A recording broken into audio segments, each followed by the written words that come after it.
Welcome to another episode of Eberhart Outdoors. This one's going to be to promote my whitetail workshops in the spring of 2023. The dates of my workshops are March 18th and 19th, April 1st and 2nd, April 22nd and 23rd, and April 29 and 30 of 2023.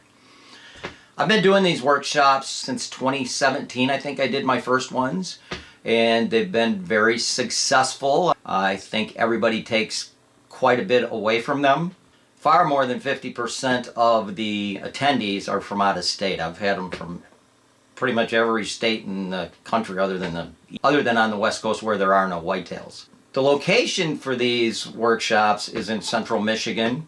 The workshops are actually held on a private piece because there's no way I'm going to take people to any of my public land locations because of onix.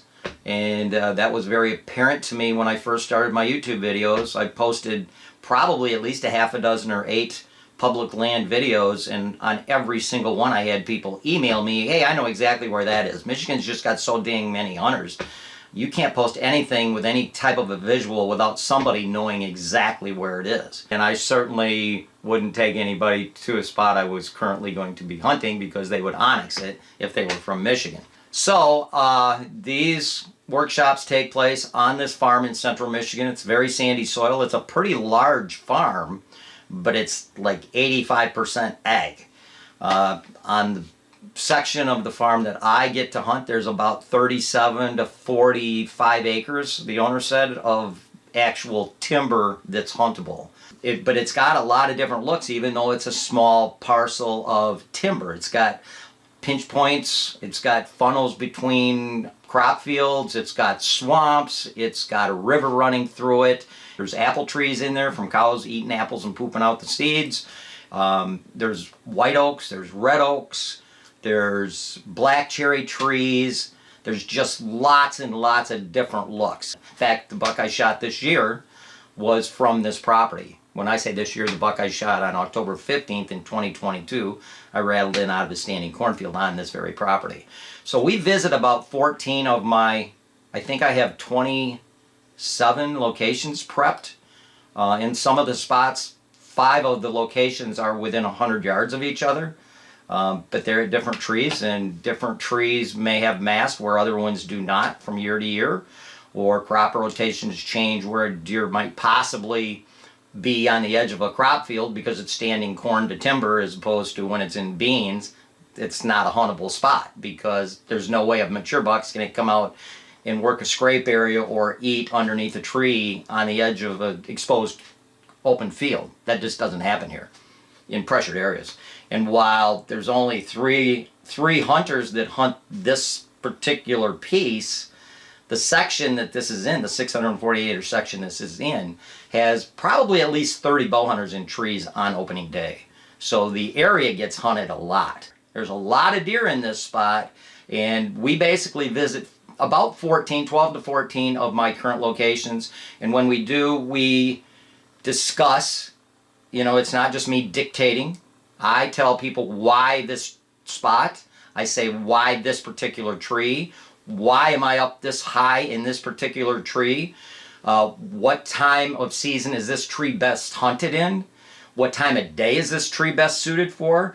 It could be a morning spot, it could be a midday spot. It's not like TV where they'll walk out into an open pit cornfield or a bean field or a hay field. That just doesn't happen. Depending on the time of year and depending on the spring, you may need boots, because we do have a couple of them where we have to go down into the swamps by the river. And then at the end of that first day, which usually runs about 8:30 until about 4 o'clock in the afternoon, and we do break an hour for lunch. We go to a local bar and eat lunch. But at the end of that day, we, along with my sons John and Joe, we have about a 2.5 to 3 hour saddle presentations. Now, I'm not selling anything, so we are just presenting what's out there. Primarily, it's all going to be tethered stuff. I am on Tethered's pro staff, so we're going to have 3 trees prepped in different manners.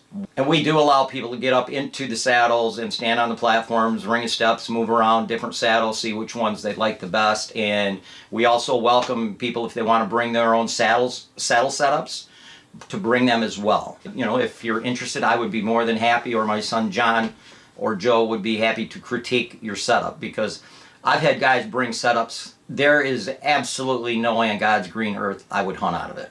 You know, the whole thing about saddle hunting is being lightweight, being mobile, not carrying a bunch of gear you do not need. There's just so many advantages to saddle hunting, and we go through all of those. And then once that is over, everybody goes to their respective hotels, and all that information is on the inquiry document that I will send. And then on Sunday, at Michigan's largest independent sporting goods store, which is Jay's Sporting Goods up in Clare, Michigan, we have a seminar that starts around 9 a.m. and it ends about 3:30 p.m. to 4 o'clock p.m. So it's pretty much an all-day seminar, and again, we break an hour for lunch. It's in their Outback room, which is it is a seminar room. All of the chairs are nice, comfortable office chairs, just like what I'm sitting in right now. They swivel and they have cushions on them. So it's a very comfortable place to have a seminar. I will have a lot of gear. I'll have my hunting pack gear laid out. I'll have my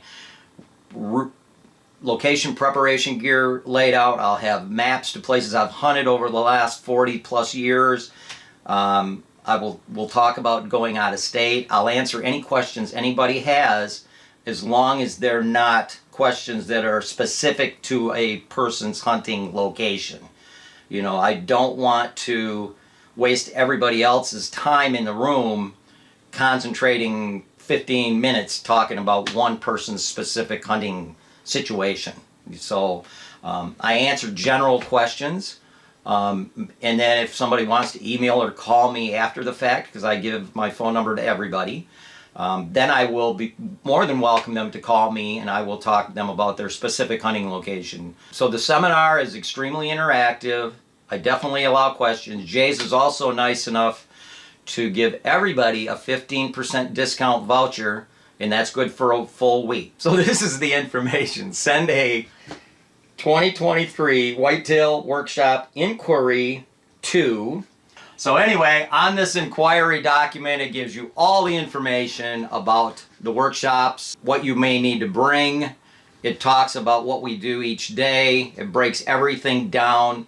You know, hunters spend thousands of dollars every year on stuff they really, really don't need. And in my personal opinion, you know, if I went out and I bought a big boat and I wanted to learn how to salmon fish, you know, I'd go on a couple of charters with people that knew what they were doing before I started.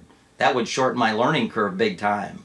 So these workshops, you know, they're for beginning hunters. They're for, a lot of guys bring their children. The children get in at half price. When I say children, anybody up to the age of, I think, 16 or 17. That's in the inquiry document.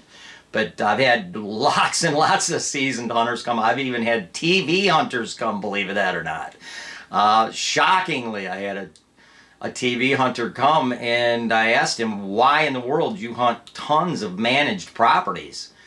And he said, well, anytime I might be able to learn something new from somebody that hunts properties unlike what I hunt, I'm willing to listen. And I thought that was absolutely awesome. And during the actual seminar of that particular workshop on Sunday, a couple of the questions that came, I actually fielded them to him. One of them I remember very vividly, and it was about motion cameras. And I knew he knew way more about motion cameras than I did, because at the time I hardly ever used motion cameras, and he was using cell cameras. I didn't have any at the time. And he was a very intelligent man, and I was very impressed by him. He was primarily a duck guy, duck hunter, but he also whitetail hunted. In fact, he told me on one of his hunts in on a managed piece of property, I believe it was in Illinois. It wasn't not his property, and it was not an enclosure. But on a single hunt, he saw 5 booners. 5 different booners on a managed property in Illinois on a single afternoon hunt. That's better than most enclosures have. You know, I say a lot of negative things about TV guys, because most of the things I say are very, very true, and they hunt in zoo-like settings. If interested, there's the information. The way the inquiry process works is once I send you the inquiry documents, if you're still interested, you pick the date you want. You send me a replied email with the dates you want. I will tell you if those dates are available, because the shops are limited to 15 hunters per shop.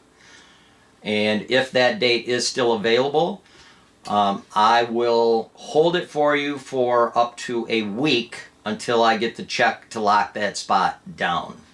So that's the way the inquiry works. Right now, over half of my March shop is full.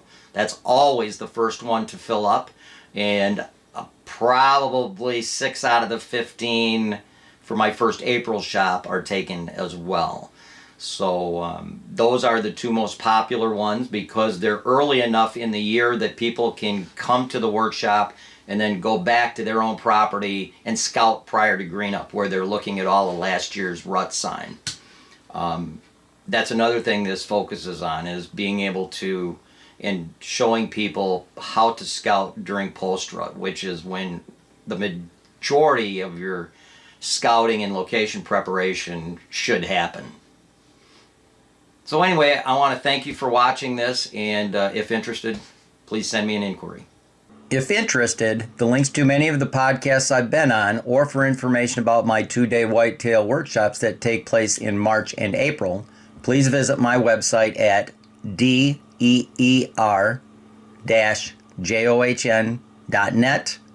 Thank you for watching another episode of Eberhart Outdoors, and to receive notifications for future videos, please subscribe.